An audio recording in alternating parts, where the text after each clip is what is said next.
Hai, balik lagi di Anime Movie bersama gue Dev, dan kali ini gue akan membahas tentang salah satu film horor terbaik Indonesia. Jadi akhir-akhir ini gue lagi suka banget sama film horor Indonesia, atau bisa dibilang gue lagi suka sama bukan film, cerita-cerita horor yang ada di Indonesia. Dan sampai gue kecantol sama salah satu YouTuber, videonya Raditya Dika, di mana di situ ada Samuel Rizal dan Nadia gitu. Dan apa filmnya? Ya kita mulai aja.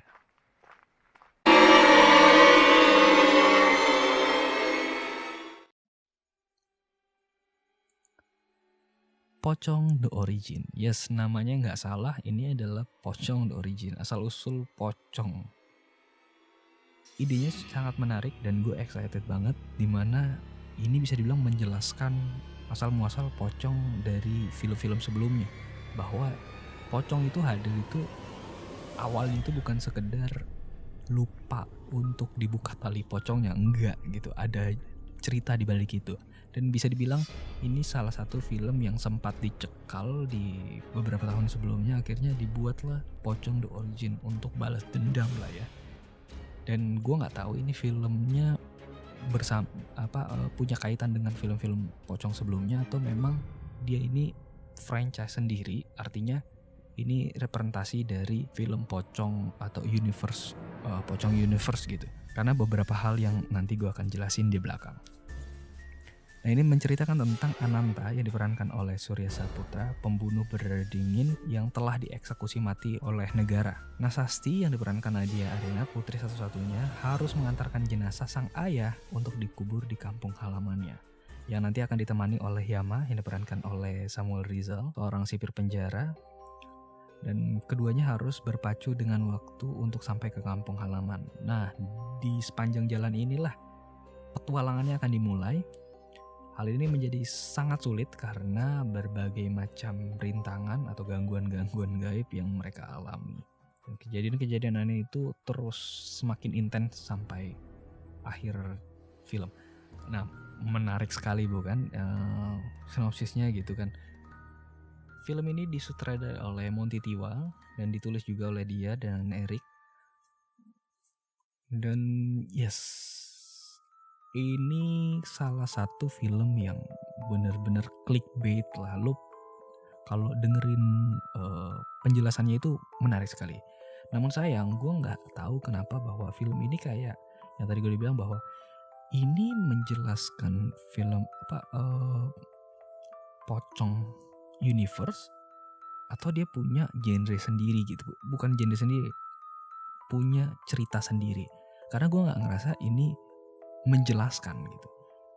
Pertama ya, ada beberapa hal yang menurut gue agak kurang. Yang pertama adalah setting tempat dan waktu.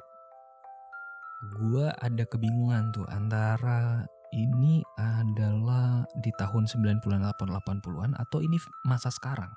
Karena kalau lo lihat dari desain penjaranya, terus desain sipir-sipirnya, dan juga lu lihat mobilnya itu kayak menceritakan tentang film zaman dulu gitu. Tua banget. Mobil jenazahnya itu benar-benar kayak mobil anjir dari tahun berapa, 80-an gitu. Terus kostum-kostum dari sipirnya juga emang kelihatan banget. Oh, ini kayak di zaman 80-an. Namun anehnya dia punya smartphone gitu. Dia komunikasinya pakai smartphone, dan semua aspek itu kalau lo lihat di jalanan kayak mobil-mobilnya itu udah modern banget gitu. Itu sesuatu yang nggak bisa ditutupi dalam film ini. Gue nggak tahu ini mungkin film crossover gitu ya, dicampur-campur ada gaya-gaya 80 tapi modern. Gue nggak ngerti juga gitu. Sekalian aja kenapa harus bikin gaya-gaya 80-an gitu. Dan itu membingungkan, itu yang pertama. Terus kedua adalah dialognya cukup kaku. Ya balik lagi, kayaknya ini pingin merepresentasikan tahun 80-an sih. Tapi karena banyak hal detail-detail yang kelihatan banget gitu. bahwa itu bukan 80-an, itu mengganggu gue gitu. Mengganggu gue dalam menonton bahwa ini gue anggap kaku, bukan formal. Kayak kalau lo nonton film-film zaman dulu gitu, itu kan formal banget gitu kan. Emang dialognya begitu gitu. Sedangkan ini di zaman sekarang terus lo paksain untuk menyesuaikan di zaman 80 itu kayak agak kurang make sense gitu. Dialognya jadi terasa kaku dan actingnya kurang hidup. Misalnya lo lihat di kampung gitu kan, banyak warga-warga gitu menolak jenazah untuk dikubur di kampung mereka karena gosip-gosip. Itu kelihatan banget gitu, kayak film sinetron gitu, 1-2 aja yang benar-benar menolak gitu. Yang lainnya kayaknya nggak, kayak penonton bayaran aja disuruh, atau orang demo yang dibayar gitu. Dan itu menurut gue kurang matang gitu. Sipir-sipirnya juga hampir sama gitu, yang lain juga gue nggak nemuin bahwa ini real terjadi. Itu yang menurut gue agak kurang, dialognya cukup kaku dan aktingnya kurang hidup.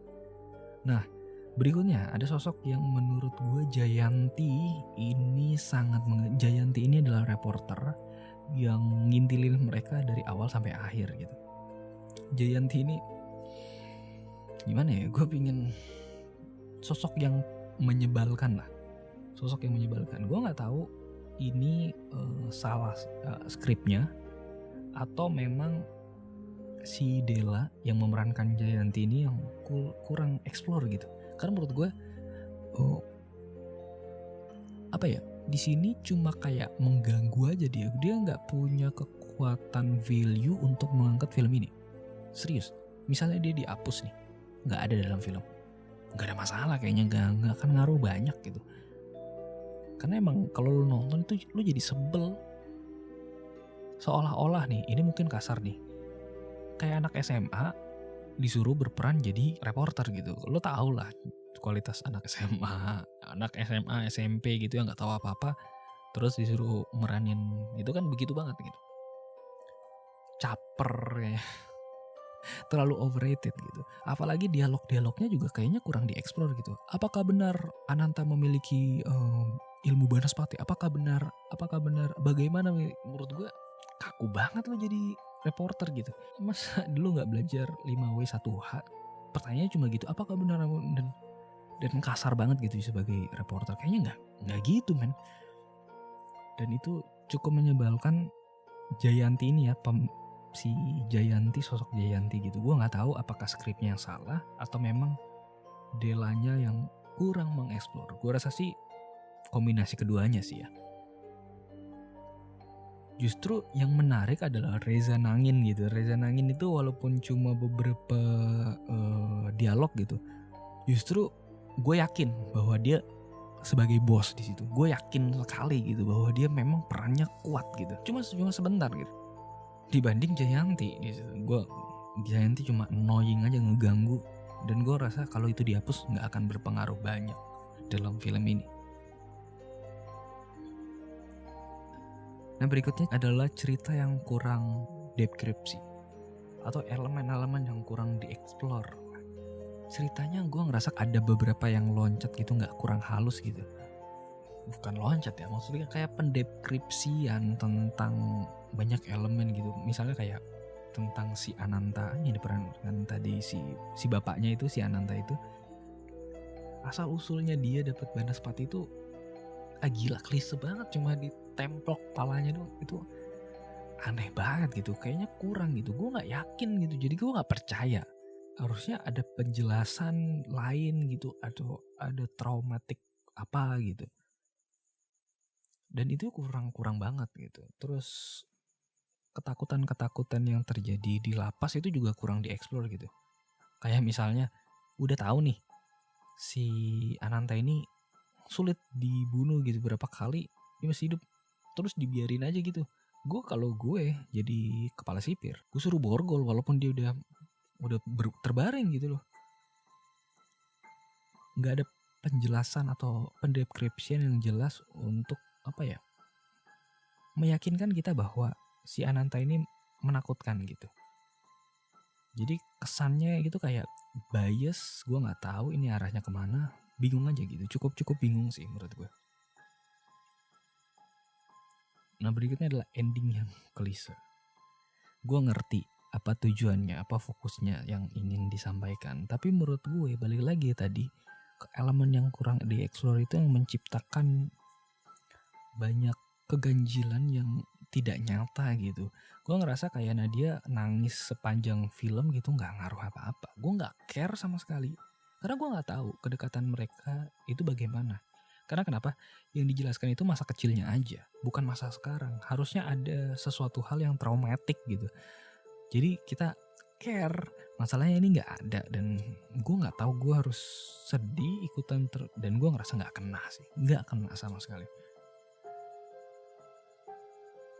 Dan ya endingnya selalu gue nggak tahu film-film itu lagi senang-senangnya gaya-gaya okultisme gitu kan, dimana filmnya itu ngegantung atau filmnya jadi aneh gitu, itu lagi banyak banget. Dan film ini salah satu yang menggunakan genre itu ya. Bagus nggak? Bisa bagus kalau elemen-elemen yang gue jelasin itu kayaknya terpenuhi gitu. Ada penjelasan gitu. Gue ngerasa kayak Surya Saputra itu acting tapi dia nggak tahu asal muasalnya gitu. Asal muasal kenapa dia jadi seorang pembunuh berdarah dingin, dan gue nggak ngerti kenapa gitu, kurang.